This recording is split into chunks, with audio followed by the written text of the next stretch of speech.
qancha bo'lmaydi. Xo'p, demak, bitta qaytarib o'tayman. Demak, 1 butun deganda 1 butun deganda 100% tushunamiz. Tushunamiz. Bitta 1 butun narsani 100% tushunamiz. Endi u narsani necha xil foizini topayotganimizda qanchadir qismini topayotgan bo'ladi. Misol uchun, hozir ko'rib o'tdik. 12 to'rtdan bir qismini topish uchun 12 to'rtdan birga nima qildik? 12 to'rtdan birga nima qildik? Ko'paytirdik. Chiqdi, chiqdi. Endi to'rtdan bir qismini toping deyotganda, necha foizini toping deyotganingiz. Qismdan foizga o'tmoqchi bo'lsak, 100% ga ko'paytiramiz. To'rtdan birni 100 ga ko'paytiramiz. Shunda necha chiqdi? 25. Ya'ni to'rtdan bir qismini toping deyotganda, bitta butun narsani 25% ni toping deyotgan bo'lar ekan. Tushunarlimi? Demak, qismdan foizga o'tib bering desa, 100 ga ko'paytirib qo'ysak, bo'ldi. Hop, endi shunga teskari bo'lgan jarayon ham bor. Ya'ni foizdan qismga o'tib bering degan savollar ham bo'lib qolishi mumkin. Endi xuddi shunga teskari jarayon bo'layotganligi uchun qismdan foizga o'tayotganda 100 ga ko'paytiryapmizmi? Ha, endi foizdan qismga o'tib bering desa, nima qilamiz ekan? 100 ga bo'lib qo'ysak bo'ldi ekan. Ya'ni 25% qismdan necha ekan desa, 25 ga 100 ga bo'lib qo'ysam bo'ldi. Bo'lishdi, kasr sirlarni yozdik. Bo'ladi. Kasr sirlarni bo'lish bo'ladi. Qisqartiryapmiz 25 ga 25 ga bo'lsak, 125 ga bo'lsak, shu qo'ldan bir qismga teng bo'ladi. 40% qismga aylantirib bering desa, buni ham 100 ga bo'laman ekan. 100 dan 1 qilib yozib oldim. Qisqartirdik, 5 dan 2 ga chiqyapti. Nimaga? Tezroq yozasizlar, foizni davomli ko'ramiz.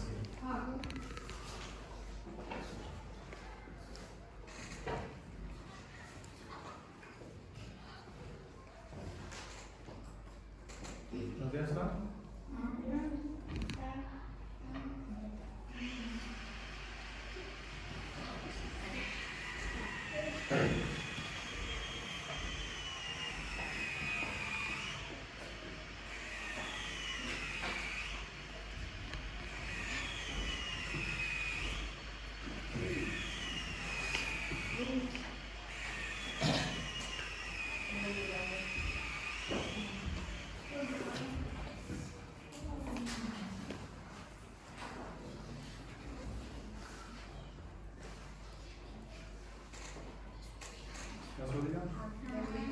Nasıl pageler nasıl?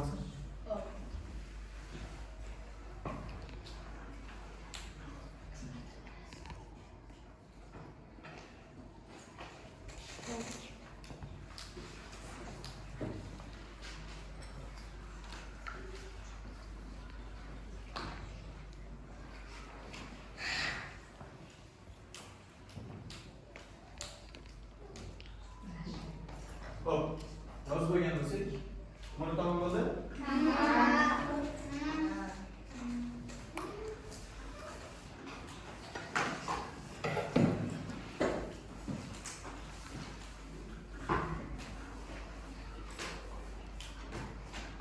Endi biz hozir foizlarga qismdan foiz olishni o'rganib oldik.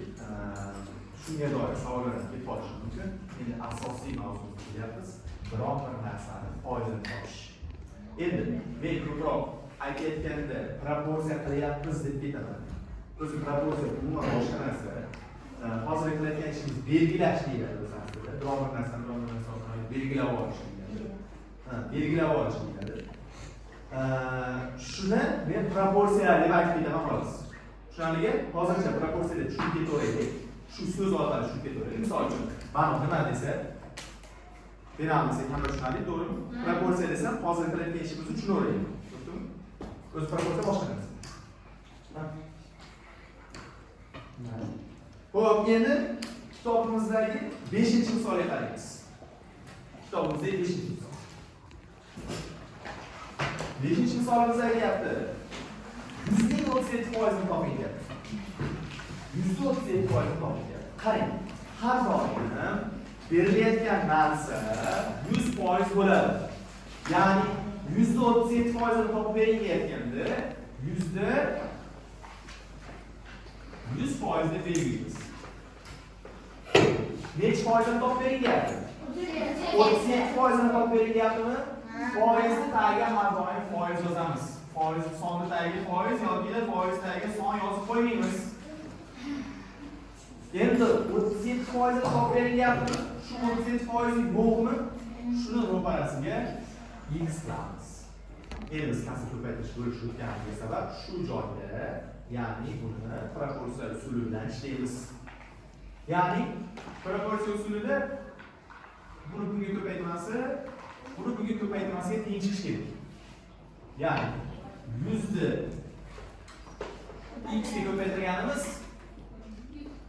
mana 100 ni x ga ko'paytirganimiz 100 ni 37 ga ko'paytirganimizga teng bo'lishi kerak.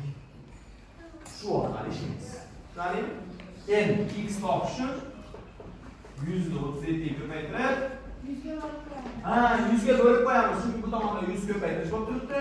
Yo'q bo'lsa bo'lish bo'ladi. Endi kasra qilib yozayotganimga sabab biz kasra ko'paytirish bo'lish mavzusini bo'ldik. Shuning uchun shuni kasra qilib yozamiz. 100 bilan nima bo'ladi? Sariq ketdi. Nima bo'lar ekan? 37. 137%. O'zi aslida shunday ko'rsak ham bo'laverardi. Shu holatda 37 bo'ladi, 37% bo'ladi demang. 37% emas, 37 bo'ladi deb aytib bersak ham bo'laverardi o'zi aslida. Lekin men tushuntirish uchun yozyapman. Qaytadan 37 bo'ladi. Hop, yana bitta misol ko'rib ko'ramiz.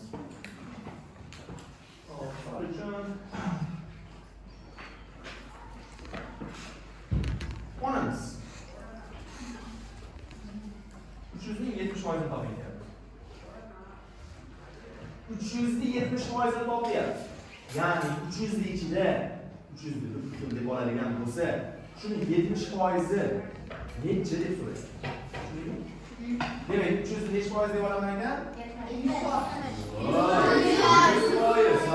300 ni necha foizini tashkil qilishni so'rayapti. Shuning uchun 300 butun narsani qaraymiz. 300 butun narsani qaraymiz. Butun narsa necha foiz bo'lar ekan? 100% bo'lar ekan. Shuning uchun 300 ni 100% deyman. Necha foizni topib berdi? 70%ni topib berdi. 70 tagiga yozaman? Foiz tagiga foiz yozishim kerak. Shuning uchun buni tagiga foiz yozaman. 300 tagiga x qilamiz. Bilamiz nechiligini? Yo'q, shuni so'rayapmiz. X. X topish uchun 300 ni 70 ga ko'paytirib 100 ga bo'ladi. Demak, 100 ni 100 ga bo'lsak 100 ga bo'lsak 70 ga ko'paytirsak 210 bo'ladi.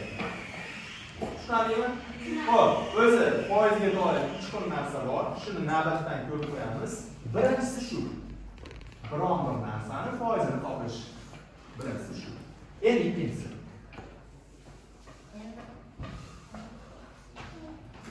Endi bizga foizni nima? O'sha foiz nechiligini tashkil qiladida butun narsani nechiligini so'rashgan ekan. Ikkinchisi shu. Ya'ni 11-chi misol qaraymiz. 11-chi misolimiz aytyapti. 10% 30 ga teng sonni toping deyapti.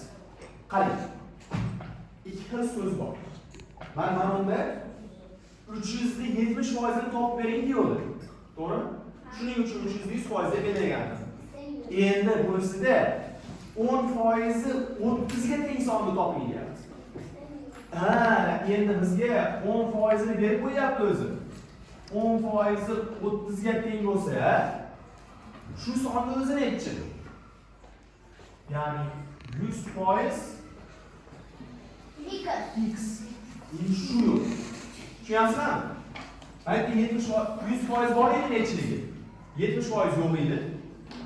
Endi bu misolda 70% bor, 100% yo'q. O'sha savol bo'lyapti. Ya'ni 10% 30 ga teng bo'lsa, biror bir narsani, shu narsani o'zi necha deb so'rayapti.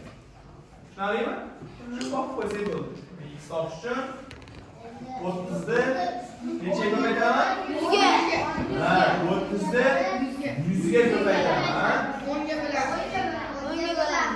10 ga bo'ladi. qo'yamiz. 10 ga bo'ladi. 300 ga teng bo'lar ekan. Demak, 300 da 10% topsam, nechta ekan? 100. 300 da 10% topsam. Ha, 30 chiqadi. Mana gapirib ko'ring. 14-si. 14-chi savolga qaraymiz. 55% 220 ga teng. 55% 220 ga teng bo'lgan savol topishimiz kerak. Nimani necha foizi? Aytaylik, nimani necha foizi? 55% 220 ga teng bo'lgan savol toping deyapti. Nimani necha foiz deyman? 220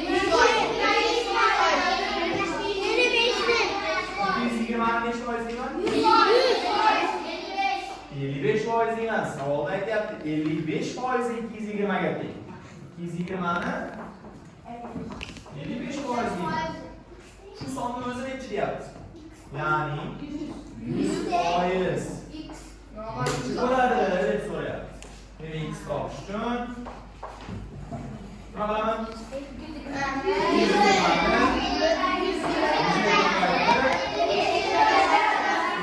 5 ga 55 ga bo'lsak 1, 220 ga bo'lsak 400. Demek 400'de 55%'ını topsam 220. 450 faizi ne? 200. Nima degani 450 faizi degani? Yarmi degani nima? 100% butun narsami? 50% emas degani demak? Yarmi degani 402 ga bo'lib qo'ysak.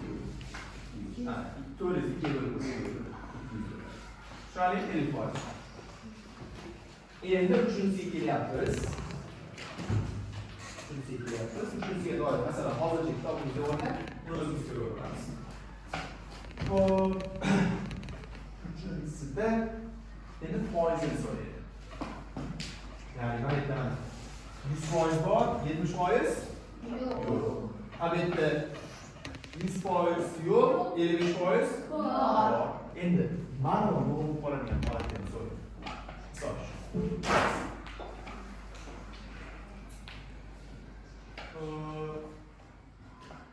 36 deydi. 72 ning necha foizi 36 deydi. Misol uchun 72 ning necha foizi 36? Nimani 100% deyman? Nimani 100% deyman? 72 ning necha foizi 36 deyapti. 72 ning 72 nima deyman? 100% 100% bo'laman-da. Shu 36 ning kichkina rasm 18 yozdi. 72 ning necha foizi 18 ga teng deyapti. Endi 18 ni nima deyman? 18. Qayerga yozaman 18? Nimani pastiga? Endi bu endi foiz emasda. Tushunarlimi? 72 ning 18 foizini toping demayapti. 72 ni necha foizi 18 deyapti. Ya'ni son aytyapti. Shuning uchun sonda tagiga son yozyapman. Foiz bormi? Yo'q. Foizni so'rayapti. Necha foiz bo'ladi deb so'rayapti. Demak, hisob uchun 18